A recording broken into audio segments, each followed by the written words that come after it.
Ce qu'on va voir dans un premier temps, c'est comment est structurée la norme. Parce que je pense que quand je vous parle de classe 2, vous ne savez peut-être pas trop de quoi je veux vous parler. Donc la norme, je l'ouvre. Hop. Vous avez remarqué qu'ici vous avez un petit menu en haut à droite. Parce que là c'est embêtant, pour aller sur le devoir, vous êtes obligé de refermer le fichier, hein. Sinon vous ne pouvez pas revenir là. Donc ce que vous pouvez faire, vous pouvez cliquer sur le menu ici en haut à droite et l'ouvrir dans une nouvelle fenêtre. Et à ce moment-là, ça vous ouvre un autre onglet, ce qui permet de naviguer après entre l'onglet du devoir et puis le document IPC. Je vous invite même à, ici, vous voyez en haut à droite, il y a l'icône télécharger. Si vous ne l'avez pas encore fait, je vous invite même à le télécharger, hein. L'avantage de le télécharger, donc là je le télécharge, ça va être notamment au niveau des chapitres. Parce que quand vous l'ouvrez, donc je vais l'ouvrir, alors le temps qu'il se télécharge là. Parce que là, en fait, vous n'avez pas accès, quand vous êtes dans l'explorateur, au menu, à l'index. Et alors, quand on commence à parler d'aller voir dans le chapitre 7.1, 7.3, 7.4, c'est bien d'avoir l'index à côté, il suffit juste de cliquer dessus, du coup, et puis on est redirigé automatiquement. Alors, l'inconvénient, là, c'est que du coup, si vous voulez au chapitre 7.3, ben voilà, il faut descendre. Quoique, a priori, on peut cliquer aussi, installation des composants, ouais, on peut cliquer dans le menu, dans le sommaire. C'est ce que je viens de faire et ça m'a redirigé sur le chapitre 7.1. Et bien on va partir sur ce chapitre-là, puisque c'est sur ce chapitre-là qu'il va falloir travailler. Puisque là, si vous avez compris pour le devoir, on va essayer de chercher tous les objectifs pour l'installation et la mise en forme. Donc on va se concentrer sur les résistances traversantes axiales, donc ce type de composants comme R1 là, et quand on les monte à l'horizontale, hein, pas à la verticale, hein, on le verra après à la verticale. Comment est structurée la norme? Dans chaque chapitre ou sous-chapitre, hein, puisque là on est dans un sous-chapitre, le 7.1.1.1. Ce chapitre concerne l'installation des composants et principalement l'orientation des composants quand on les dispose à l'horizontale. Dans chaque chapitre, vous allez avoir ce qu'on appelle l'objectif. C'est le câblage parfait. Donc là, c'est l'orientation et l'installation parfaite. Donc là, l'objectif, ben, pour l'orientation des composants disposés à l'horizontale, le premier objectif, c'est les composants sont centrés entre leurs pastilles. L'objectif, c'est que le composant soit centré. Le marquage des composants est lisible. Il faut qu'on puisse voir le marquage. Les composants non polarisés sont orientés de façon à ce que tous les marquages se lisent de la même façon, de gauche à droite ou de haut en bas. Ça aussi, on avait dit, vous montez la première résistance. Une fois que vous l'avez montée, vous essayez de respecter le même sens de lecture pour les autres. Dans quel sens on monte la première résistance? En général, on essaie de la mettre dans le même sens que la sérigraphie. Comme ça, on peut tout lire dans le même sens du premier coup. S'il y a une sérigraphie. S'il n'y a pas de sérigraphie, ben, c'est vous qui décidez du sens de la première résistance. Une fois qu'on a défini l'objectif, ça c'est, vous prenez votre carte, vos composants, c'est ce que vous allez essayer de faire, de tendre à faire en tout cas. Après, vous n'allez peut-être pas arriver à respecter tous les objectifs qui sont listés ici. Donc on va voir qu'il y a des choses qui sont acceptables et des choses qui sont des défauts. Et il y a plusieurs classes. La classe numéro 1, c'est la classe grand public. La classe 2, elle va être un peu plus stricte. On va essayer de tendre un peu plus vers l'objectif. Et la classe 3, on est pratiquement à l'objectif, sachant que on ne vous demande pas d'atteindre l'objectif, hein. On va dire que la classe 2, ça serait pour tout ce qui est industriel, et puis la classe 3, vraiment pour des exigences élevées, comme pour le médical par exemple, ou l'aéronautique.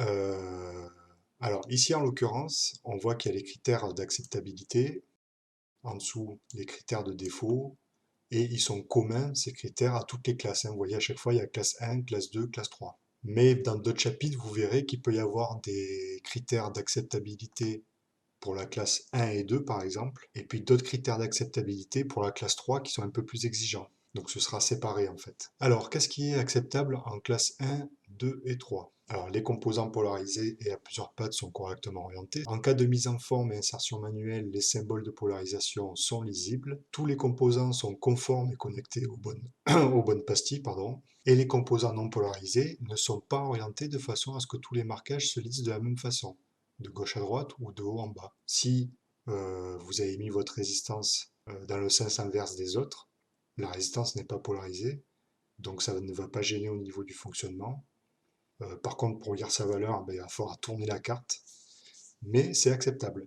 Malgré tout, l'exigence client passe au-dessus de la norme. Donc, si un client vous demande que le sens des composants non polarisés soit vraiment respecté, vous êtes obligé de le faire. Et à ce moment-là, ça deviendra un défaut. Ça n'est pas un défaut si on se base sur la norme IPC. Donc, on a vu tout ce qui était acceptable. Maintenant, qu'est-ce qu'on va avoir en défaut? Alors pareil, là, les défauts, ça regroupe la classe 1, la classe 2 et la classe 3. Quelle que soit la classe, donc, la liste des défauts qu'on va voir sont valables. Le premier défaut, c'est le composant n'est pas conforme. On a monté la mauvaise résistance au mauvais endroit. Les composants ne sont pas montés dans les bons trous, hein, comme la résistance en B là. Les composants polarisés sont montés à l'envers, comme la diode. Et le condensateur, puisque je crois que dans le dessin au-dessus, voilà, il était dans l'autre sens, le condensateur. Et les composants à plusieurs broches, plusieurs pattes, ne sont pas orientés correctement, comme le composant D, où on voit que le petit téton là, de polarisation, il devrait être dans l'autre sens. La mise en forme des broches, des pattes, la courbure. Est-ce qu'on a l'objectif? Non, il n'y a pas d'objectif. Bon, l'objectif, c'est que la broche soit courbée. Alors, pour que ce soit acceptable, il faut que le rayon de courbure à l'intérieur de la patte corresponde aux exigences du tableau. On a le tableau en dessous. D'un côté, on a le diamètre de la patte, ou l'épaisseur si c'est une patte rectangulaire et pas cylindrique. On va dire que pour une résistance, on a une broche qui est inférieure à 0,8 mm, donc on est sur la première ligne. Le diamètre d'une broche, ça doit faire, d'une résistance classique, ça doit faire à peu près 0,6 mm. Il faut que le rayon de courbure ici soit égal à un diamètre. Un diamètre, c'est le minimum, hein. Vous pouvez faire 2 diamètres, vous pouvez faire 3 diamètres. Pourquoi il y a un diamètre minimum? Parce que quand on va plier la broche, on va venir tirer sur le matériau. Et donc si on cambre trop serré, on va déchirer en fait la broche. On passe en dessous. Acceptable en classe 1, le rayon de courbure intérieur ne remplit pas les conditions du tableau, donc on n'a pas respecté le rayon de courbure, et bien ça reste acceptable en classe 1. En classe 2, on introduit un nouveau critère, c'est l'indicateur de processus. Ça veut dire que la carte, elle va être acceptée, il n'y aura pas besoin de faire de retouches, mais derrière, on va quand même essayer de chercher pourquoi on n'a pas respecté le rayon de courbure. Alors ça peut être la pince qui est abîmée, ça peut être la personne qui cambre qui plie avec le gabarit de pliage, ben, il ne sert pas assez ses broches. Et puis c'est un défaut en classe 3 si on est en dessous de ce rayon de courbure. Ça devient un défaut en classe 1, 2 et 3 si la pâte est tordue. Hein, alors ça peut arriver quand vous tirez derrière, vous installez le composant et puis vous tirez sur la broche pour qu'il soit bien serré. Objectif, c'est ce qu'on veut, le résultat qu'on veut obtenir.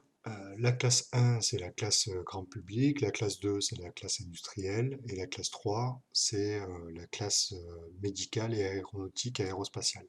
On a ce qui est acceptable, c'est ce qui passe, il n'y a pas de problème, même si on n'est pas à l'objectif, puisque c'est le but, hein, le but c'est pas d'être à l'objectif. Défaut, c'est ce qui passe pas. Mais un défaut, forcément, derrière, il va y avoir une retouche. Donc entre les deux, on a fait le critère indicateur de processus, qui dit, ok, ça passe, on ne fait pas de retouche, mais derrière, on va chercher à savoir pourquoi il y a eu ce défaut. Défaut qui n'avait pas vraiment un, puisque c'est un indicateur de processus. Maintenant qu'on a vu ça, on a vu le plus gros là sur la norme, après ce qu'il faut, c'est l'utiliser. Alors j'ai mon fichier que j'ai téléchargé, je l'ouvre, donc il me l'ouvre avec Acrobat Reader, et là l'avantage, vous voyez, c'est que j'ai le menu, et du coup j'ai en permanence mon menu là sous les yeux, et je peux cliquer et automatiquement il me redirige. 7.1, 7.2, 7.3, 7.4. Voilà, ça c'est le gros avantage de l'ouvrir dans Acrobat Reader. quel est le but du travail là? Donc je vais ouvrir mon exemple pour le moment. Et puis après, je vais faire comme si j'étais à votre place. Je vais commencer à faire le document. Pour ce premier devoir, on va se concentrer sur l'installation des résistances traversantes, axiales et qui sont montées à l'horizontale. On va sélectionner que ce qui concerne les résistances traversantes axiales et montées à l'horizontale. J'ajoute, je crée un document d'ailleurs, doc.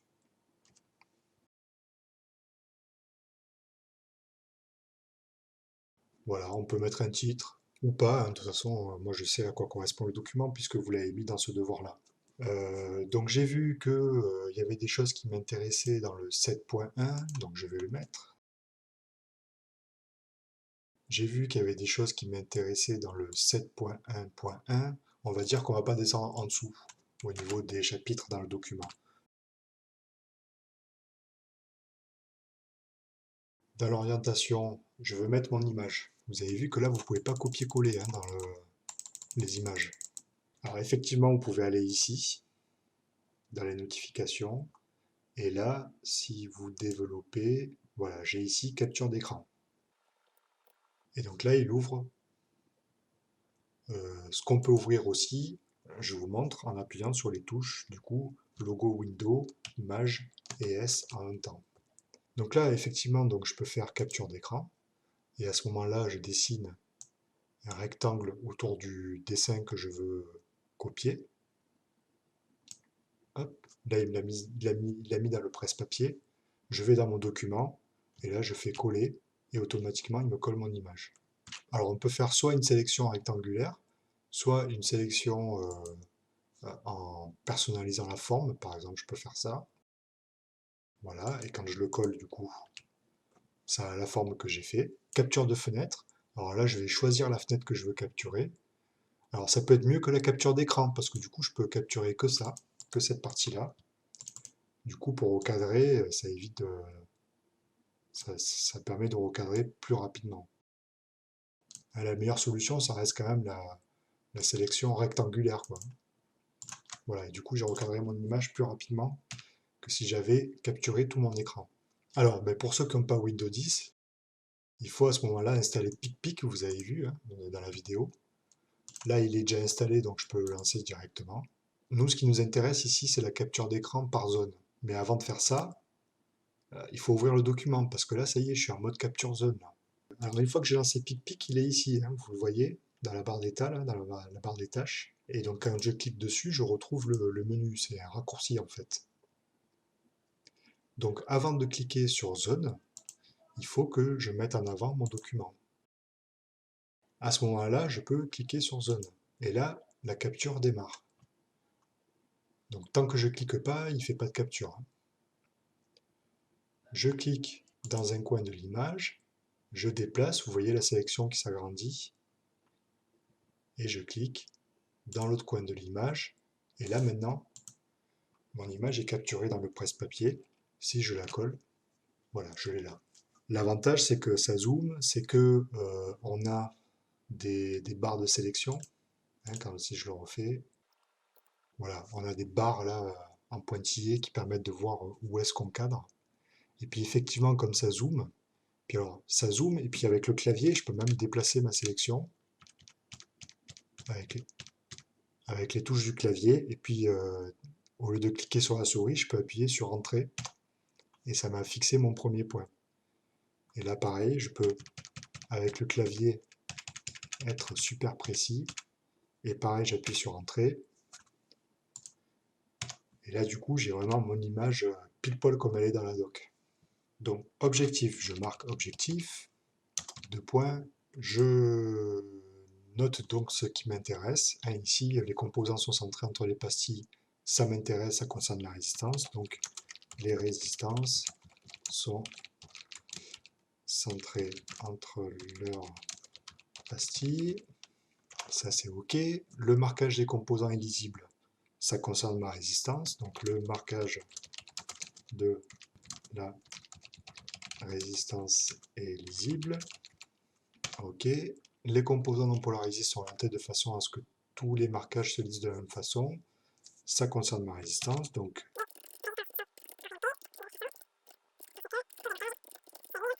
j'ai relevé tous les points d'objectif qui concernaient la résistance. Donc maintenant, je vais relever tout ce qui est acceptable.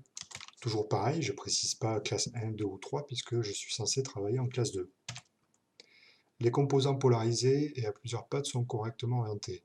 Ça ne concerne pas ma résistance. En cas de mise en forme et insertion manuelle, les symboles de polarisation sont lisibles. Il n'y a pas de symbole de polarisation sur la résistance, donc ça ne nous concerne pas. Tous les composants sont conformes et connectés aux bonnes pastilles. Donc là, oui. OK, et les composants non polarisés ne sont pas orientés. OK, les résistances, défaut, 2 points. Composants non conformes, ça concerne ma résistance. Alors, résistance non conforme. Composants non montés dans les bons trous, ça concerne ma résistance. Résistance. Composants polarisés montés à l'envers, ça ne concerne pas ma résistance. Composants à plusieurs pattes, ça ne concerne pas ma résistance. Là, j'ai fini mon chapitre. J'ai l'objectif, ce qui est acceptable et ce qui a un défaut. Je pourrais aussi avoir indicateur de processus, mais ici, dans ce chapitre-là, il n'y en a pas. Je regarde mon chapitre 7.1.1.2. Est-ce qu'il concerne ma résistance et mon devoir? Non, puisque ici, on est sur du montage vertical et que nous, on se concentre sur du montage horizontal. Donc, j'ai fini le chapitre 7.1.1. Je regarde le 7.1.2 qui concerne la mise en forme des pattes. Est-ce que ça concerne ma résistance? Oui. Donc là, je rajoute mon chapitre 7.1.2. Alors ici, on n'a pas d'objectif. Donc je vais directement mettre acceptable. Le rayon de courbure intérieure de la patte correspond aux exigences du tableau. Alors, je vais le mettre, puis ça concerne ma résistance.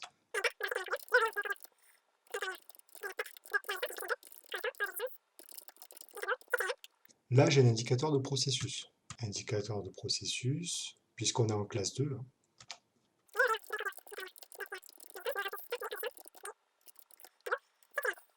Et puis après, je dois avoir des défauts. Hein. Voilà, défaut. La patte est tordue. Et là, j'ai fini pour mon chapitre 7.1.2.1. Je regarde si je suis concerné aussi par le chapitre 7.1.2.2. Ben oui, puisqu'on voit que là, on a une résistance traversante montée à l'horizontale, donc ça nous concerne aussi. À ce moment-là, je peux le mettre dans le même chapitre ici, hein, puisque ça concerne toujours la mise en forme des pattes. Donc je vais le rajouter là dans ma catégorie acceptable. Les pattes sont formées pour fournir un réducteur de tension, donc ça oui, je peux le mettre. Et je continue comme ça. Là, j'ai vu ce qui était acceptable, et puis après, je vais voir ce qui est indicateur de processus. Donc là, c'est en classe 2, donc ça, ce commentaire-là, il faudra que je le mette ici dans indicateur de processus, hop, que je le rajoute ici, et puis tout ce qui est défaut, je le rajouterai ici. Alors après, pour le reste de la mise en forme, donc ici, si vous voulez faire jusqu'au bout, vous mettez en titre 1, ici en titre 2, ça en gras, voilà, ainsi de suite. Donc là, je mets en titre 2, c'est un sous-titre du 7.1. Et puis là, pareil, je mets en gras. Et puis alors, les critères, on peut les mettre avec des puces, ce qu'on appelle des puces. Liste à puces. Hop, voilà. Voilà, bon, ça, c'est la mise en forme, vous le faites à la fin, quoi. Derrière ça, il y aura évidemment un questionnaire et puis une correction aussi. Hein.